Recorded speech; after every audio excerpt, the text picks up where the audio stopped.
Ali, você está vendo o Cícero nesse momento, automaticamente outros membros da equipe que fazem parte dessa composição e vamos ter essa montagem, essa chegada e já a vinda, a aproximação do presidente Bolsonaro para o púlpito, onde acontece.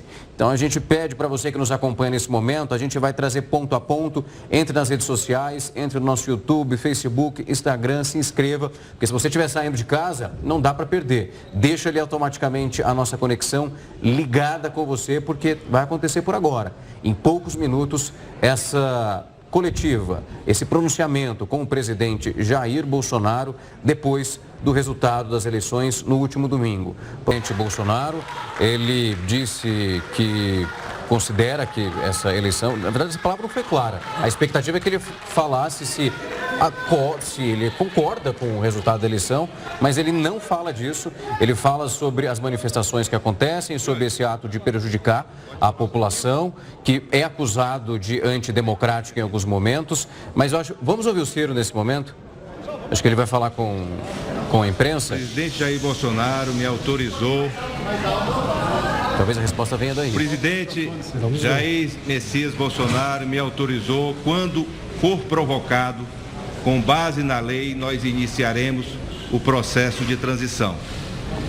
A presidente do PT, segundo ela, em nome do presidente Lula,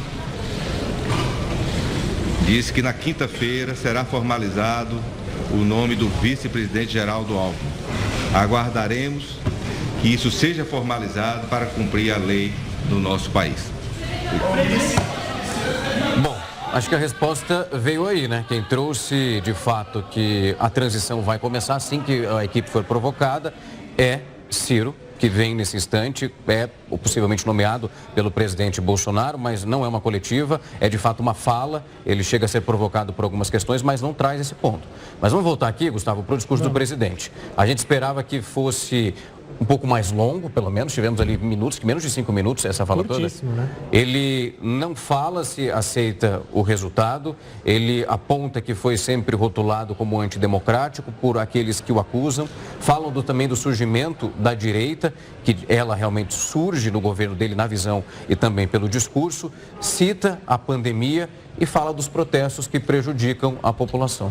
Ele defende, ele fala a bandeira da liberdade, que segundo ele sempre foi uma bandeira da direita, e cita justamente isso, né? Ele faz críticas ao processo eleitoral e diz que os manifestantes estão justamente com um sentimento de injustiça pelo processo. Sim. E aí ele não define direito se ele achou de fato que o processo houve alguma ilegalidade ou não, não fala se haverá uma constatação jurídica sobre o resultado, seja contagem de votos, seja uma possível auditoria. É bom lembrar que a Defesa e o Ministério da Defesa e as Forças Armadas participaram do processo e segundo informação das próprias Forças Armadas, acompanhar, e haveria um processo e um documento sobre essa auditoria que ainda não foi apresentado, e uma pena que ainda estamos esperando a apresentação. Então ele faz essa declaração falando sobre o processo, mas não definindo se ele de fato concorda com a legalidade ou a ilegalidade. Exato. E acho interessante porque ele levanta uma pauta que é bem interessante, porque de fato a direita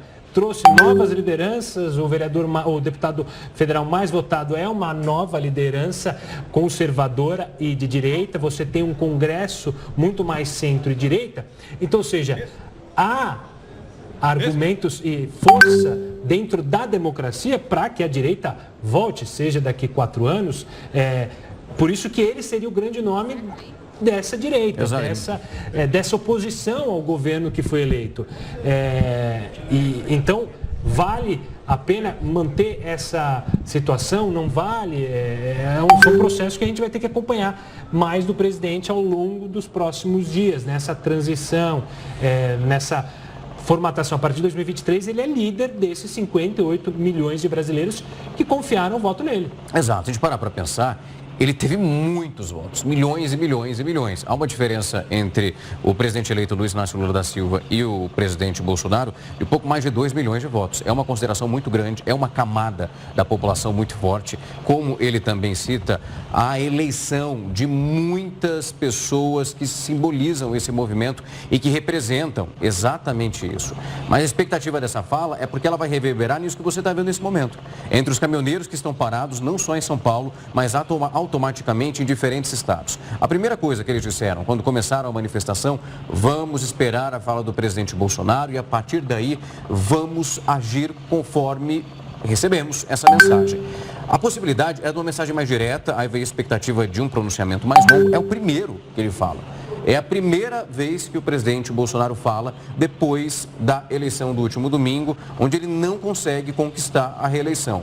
E dentro desse processo, havia, será que vai ser um discurso de paz? Será que é o ato de aceitar o resultado das urnas? Mas ele diz que é acusado de ser antidemocrático. Já começa a primeira fala ali do discurso dizendo que discorda um pouco.